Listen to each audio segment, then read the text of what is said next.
og velkommen til dagens træning, som i dag er på storbold og sammen med mig, Tine. Jeg håber, I har haft det godt siden sidst, og at I har glædet jer lige så meget som mig til at få endnu en træning på storbold. Vi har lige 20 sekunder, så er jeg klar med noget musik. Husk, alle øvelserne, de kan laves både med bold, men også uden bold, hvis man ikke har en bold. Så hvis man ikke har en bold, så kan man altså sagtens stadigvæk være med på dagens træning. Man kan også vælge at på nogle af øvelserne, lige hvis man har lyst, smide lidt mere styrke på, så man har et par håndvægte med, eller et par flasker. Eller hvis man ikke har en bold, så kan man vælge at bruge en håndvægt eller noget i stedet for. Men man kan også bare bruge sig selv og sin krop. Man skal sagtens få noget ud af træningen alligevel. Der går lige 10 sekunder, så får vi lige de sidste med på, og så går vi ellers i gang.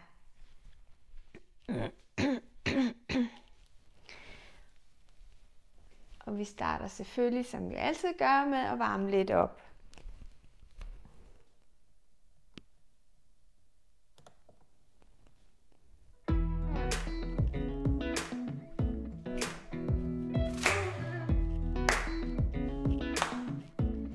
Vi trækker vejret ind, kom. Og nu. Skuldrene. En gang til. Skulder modsat vej. Og stræk ud over her.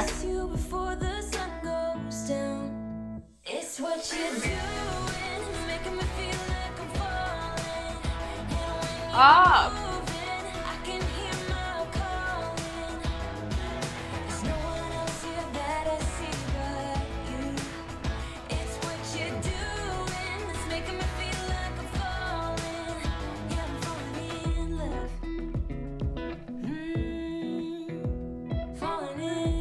Krummer. Vi tager den lige en gang til. Skuldrene den ene vej.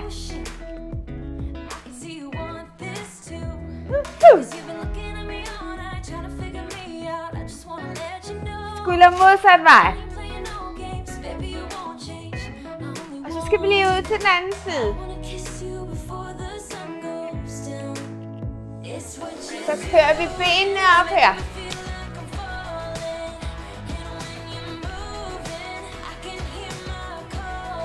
Så kører vi diagonalt.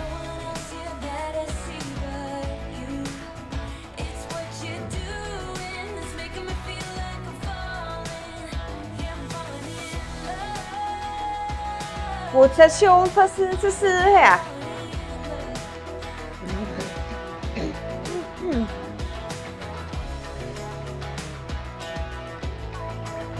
Og vi kører ned her. Spænd op i krogen.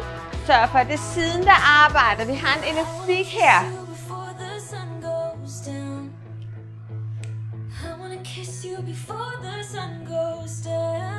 Squat ned.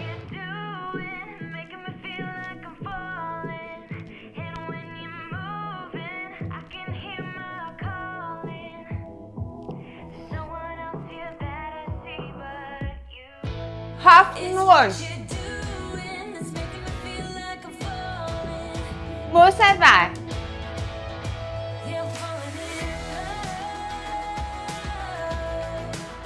Godt. Vi kommer ned, svejer og bøjer i ryggen. Kig ind mod navlen, kig op mod loftet. Super, rigtig godt. Første øvelse i dag er ligesom vi faktisk også lavede den sidste uge, hvor vi har bolden med, presser ind med hænderne på bolden, og så går vi ned i skiftevis lunge den ene vej, en squat i midten og en lunge den anden vej. Man kan lave øvelsen uden bold, hvor vi her og her og her, og man kan eventuelt tage et par vandflasker med eller en håndvægt, hvis man ikke har bolden, som stikker af for mig lige nu. Så, men pas aktivt ind på bolden med armene, så vi får et spænd i armene også. Og så er vi klar. Skuldrene er tilbage. Hovedet er op. Så kører vi ned. Og i midten. Når vi kører ned i squat, tager vi bolden ned op over hovedet. Hvis man kan, må man også gerne gøre det. I lungen, det kan man sagtens gøre.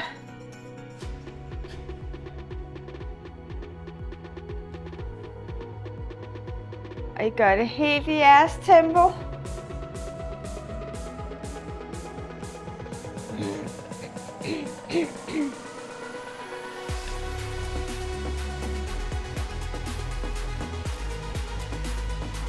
Super godt. Husk at rette jer op. Pas på, at I ikke kommer herned, men er lige op her. Ja. Spænd op i jeres core. Spænd i jeres spaller. Og jeres lår. Vi tager lige en omgang mere her.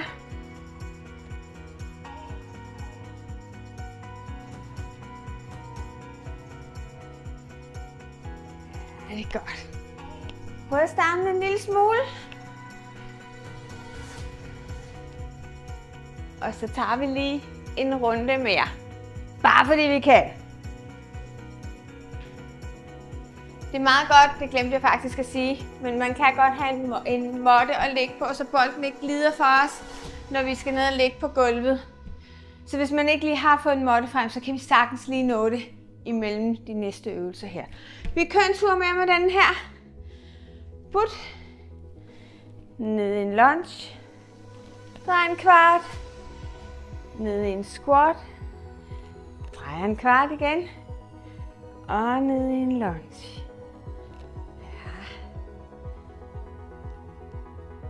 Og hvis man synes, det bliver for meget med at tage bolden op over hovedet, så kan man holde den foran sig.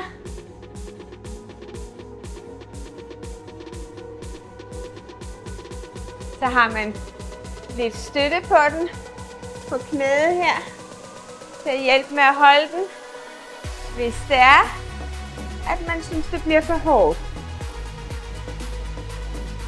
Men hvis man kan klare det, så tag den med op over hovedet her. Husk at presse bolden indad med hænderne.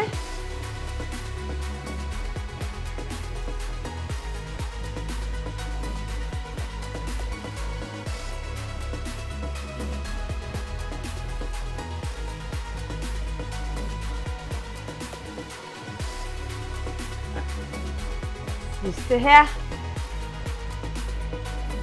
Sådan der. Super godt. Næste øvelse, vi skal lave, skal vi ned på gulvet. Og der er det rigtig vigtigt, at der skal vi bruge vores core rigtig meget. Hvis du ikke lige har fået en måtte til at lægge den på, og du synes, din bold den glider, så stik hen og snup en måtte med her. Jeg har lige valgt at tage en grå måtte over mit sorte, så I bedre kan se mine fødder. Men vi skal have fødderne op og ligge på bolden, så vi skal lige ned og have bolden tilbage her. Og så skal vi ligge i planken. Vi spænder godt op i vores core. Og så skal vi trække numsen op mod. Op med numsen. Hovedet er i forlængelse. Pas på, at I ikke falder sammen i skuldrene. Og hvis man synes, at det er for svært at trække den op her, så bliv liggende i planken. Tag eventuelt bolden lidt længere ind på benene, og så bare køre den lidt op frem og tilbage. Man kan også køre den her, men det er ikke helt de samme muskler, men det kan man også gøre. Hvis man er på gulvet uden en bold, så lægger man i planken her, og så kan man gå op i den her. Hele tiden husk at spænde op i koren. Godt. Vi har lige et par stykker mere tilbage.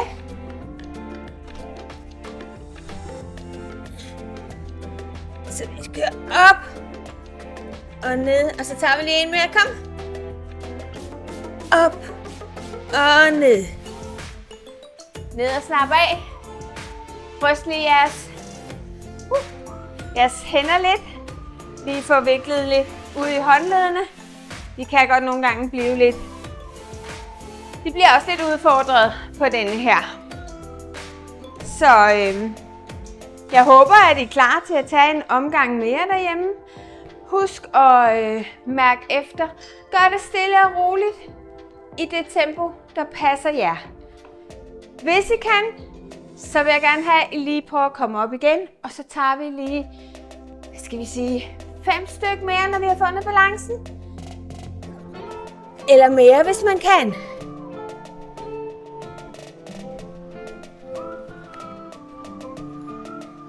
Så vi er oplæg her. Og så kører vi. Op.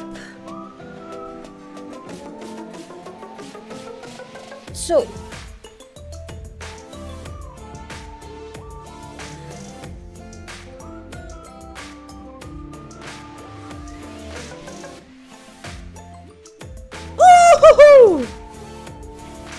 Og den sidste.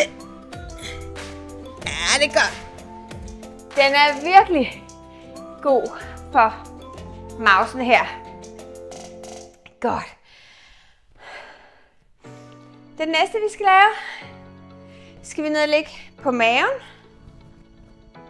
Vi skal have albuerne i gulvet. Og vi skal have hofteafstand imellem vores ben. Og så skal vi løfte op her. Løft op. Spænd i ballerne, spænd i lænden. Og løft benene op her. Ja, det er godt. Bliv ved.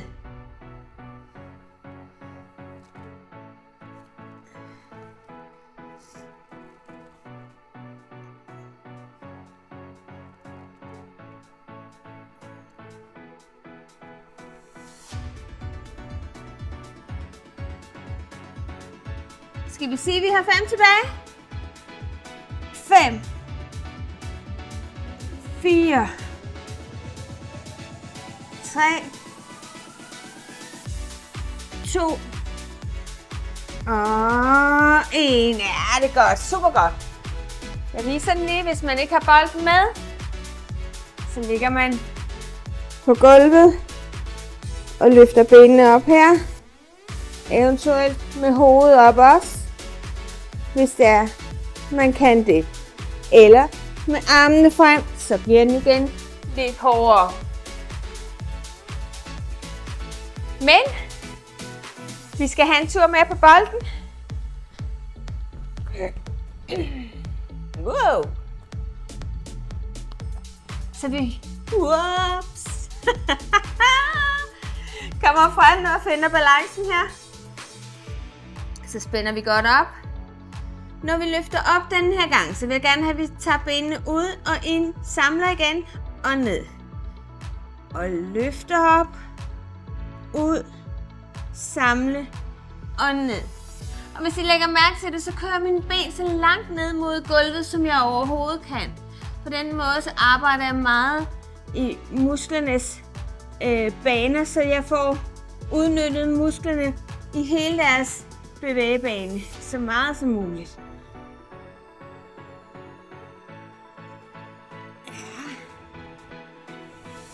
Husk ikke at hænge i skuldrene.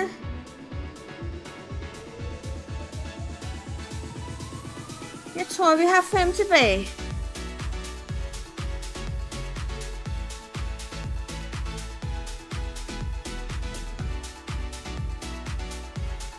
Tre mere kamp. Løft op. 2 mere.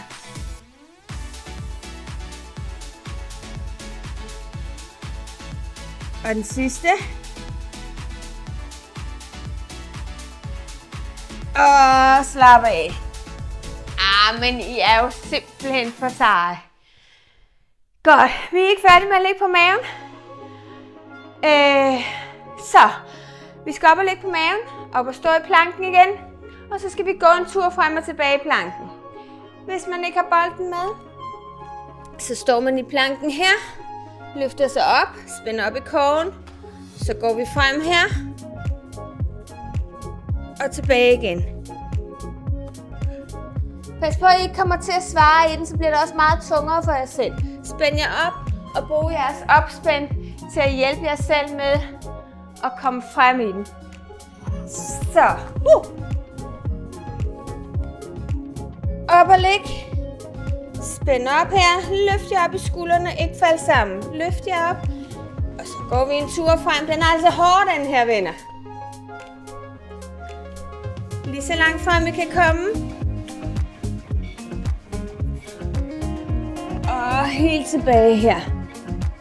Så går vi frem igen. Og I gør det helt i jeres tempo.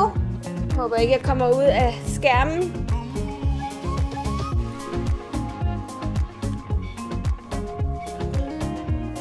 Og når I kommer tilbage, så stræk den her. Og kør igen.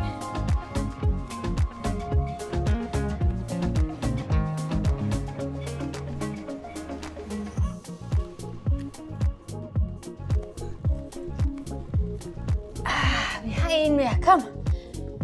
Den er god. Kan I mærke det?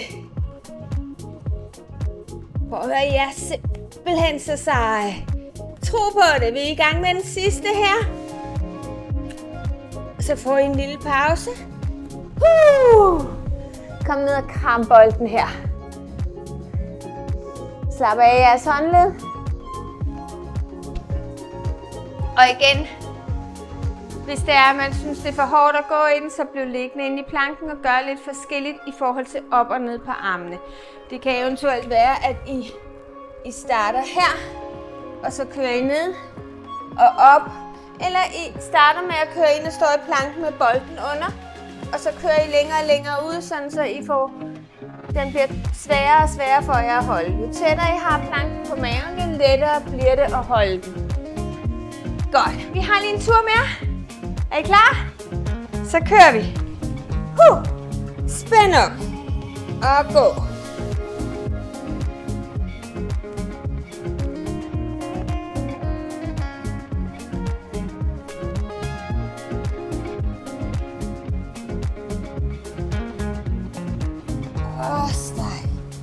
Hvad er det, man plejer at sige? Frem og tilbage, det er lige langt, ikke?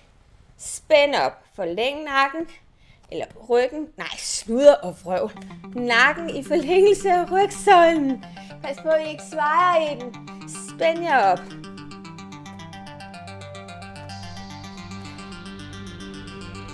Hvis man kan, så har vi lige 3 mere. Det kan vi godt. Ret sikker på. Og så lover jeg, så skifter vi position på bolden.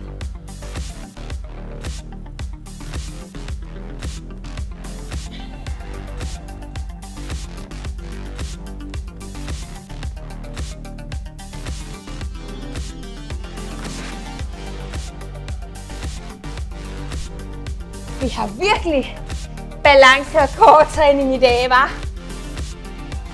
Og godt med styrke. Vi kan godt lide det. Det er dejligt. Super. Rigtig godt.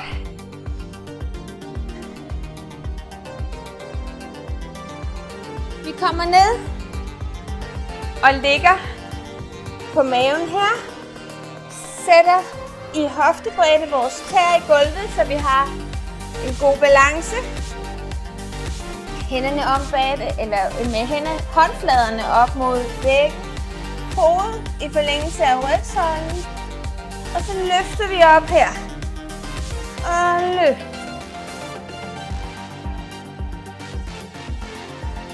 Og kom bare helt ned her. Hvis man vil have mere på her, kan man også vælge at tage et par håndvægte med. Eller et par vandflasker. Og ellers så kan man også bare blive i den her. Armene.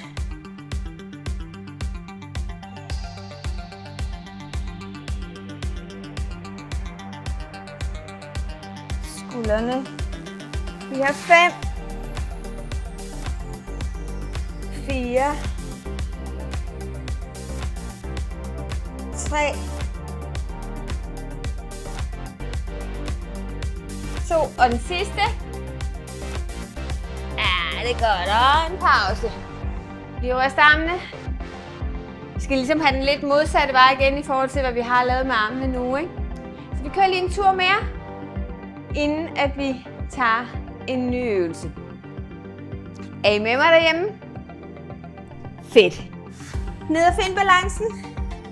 Spænd op. Spænd i ballerne her. Spænd i benene, så I har balancen i benene her. Og den her øvelse kan jo snilt laves på samme måde nede på gulvet, bare uden bold. Og løft op.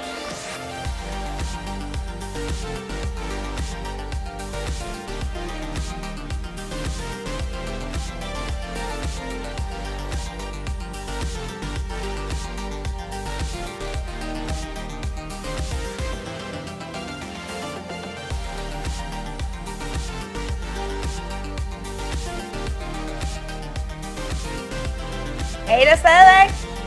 Vi tager lige 5 mere. Uden den her. Kom. 5. 4. 3. 2. Og den sidste.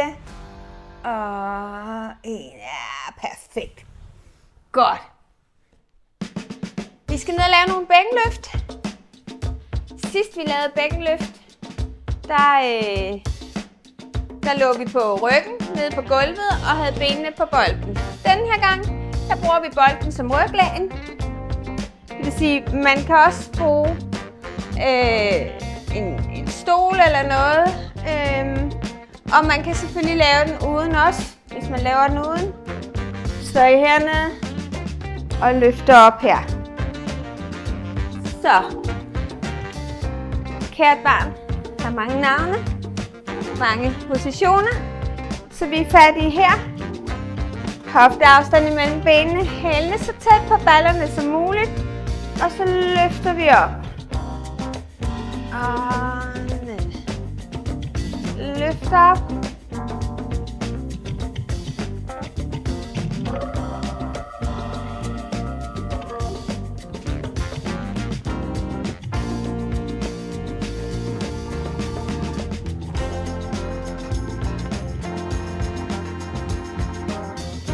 I mærker, at I har en meget større bevægebane, når I gør det på den måde her.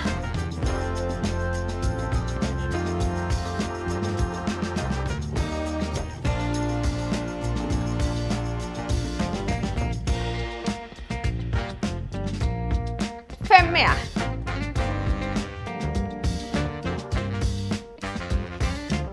4. 3. Og nu skal I jo ikke vride nakken, som jeg gør lige her. Det er bare lige fordi, jeg lige skal se, om I er med mig. Og den sidste. Og lige slappe af en gang. Super godt.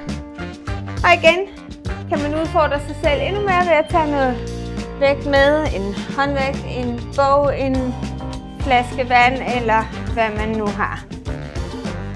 Vi kører en runde mere. Hælene så tæt på ballerne som muligt. Og kun en smal hofteafstand, og så løfter vi op. Og ned. Og løft op.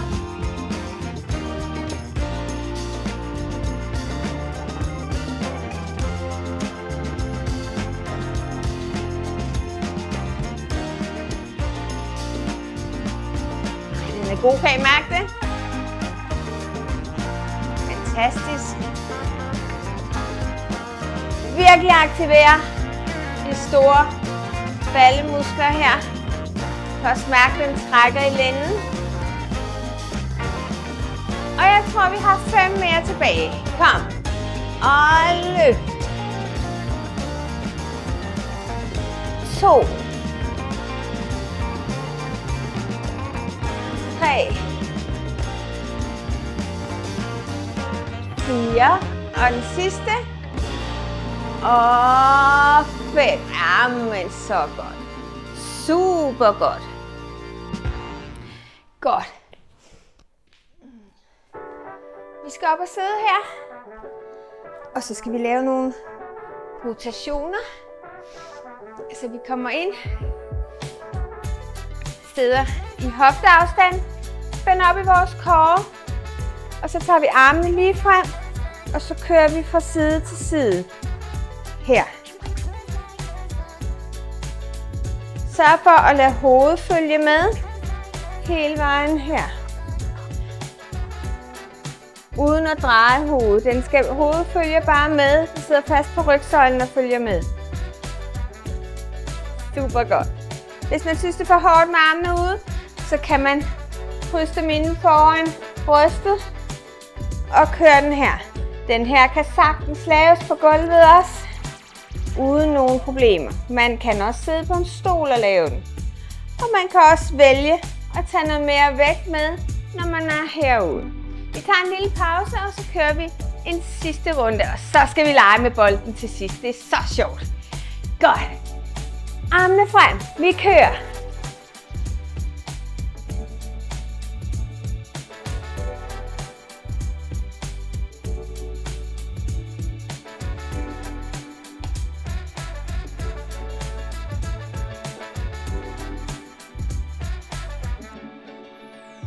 Skal vi sige, at vi har 5 tilbage.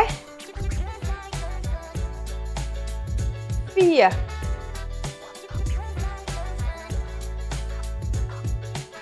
3. 2. Og den sidste kamp. Ja, så godt. Godt. Vi skal ned og ligge på gulvet. Og så skal vi kaste bold. Det vil sige, at vi skal kaste bolden op, gribe den med benene og pumpe 5 gange. 1, 2, 3, 4, 5. Men hvis man ikke synes, det er sjovt at kaste den, så kan man lige føre den op. Flex hælene her og presse dem her. 3, 4, 5. Slip bolden. Kast den op. Grib den. 1, 2, 3, 4, 5. Og grib. 1, 2, 3, 4, 5. 1, 2, 3, 4, 5. Man skal selvfølgelig passe på derhjemme, hvis det er, at man nu taber bolden, og man ikke smadrer nogen ting. Det går jo ikke. Men det er meget sjovt at udfordre sig selv lidt. Vi kan mærke den rigtig godt herinde i lårbasserne. Man kan selvfølgelig lave øvelsen uden, men nu har vi bolden. Vi tager den lige en sidste gang for Prins Knud her.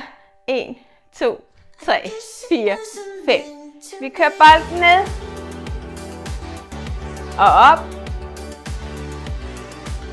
og ned og op. Vi tager lige 3 mere, og så begynder vi at strække ud.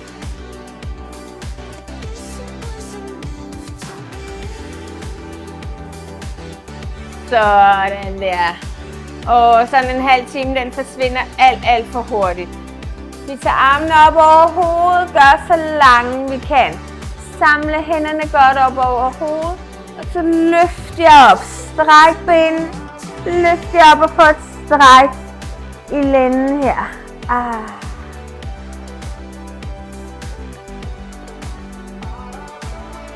Grib bolden med det ene ben. Tag det andet ben og stræk det op. Træk det ned mod maven, stille og roligt. Mærk et stræk på bagsiden her. Og vi skifter.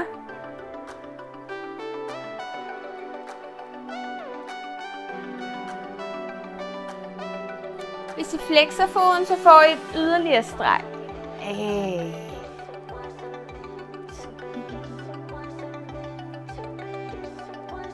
Ja, super. I holder på bolden, strækker benene lige op i luften og bare flexer. Mærk, hvordan I strækker om i lægen her. Fantastisk. 4, 3, 2 og 1. Og I kommer op og sidder og griber om bolden, så hjælper den jer op.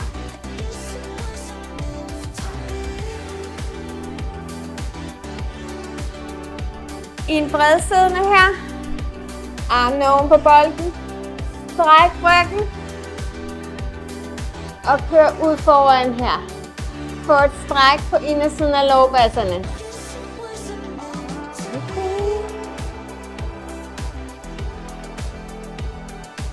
4, 3, 2 og 1. Og kom op og sid.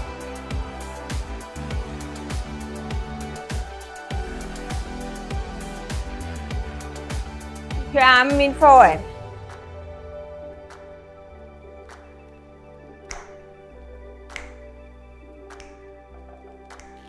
Og skift.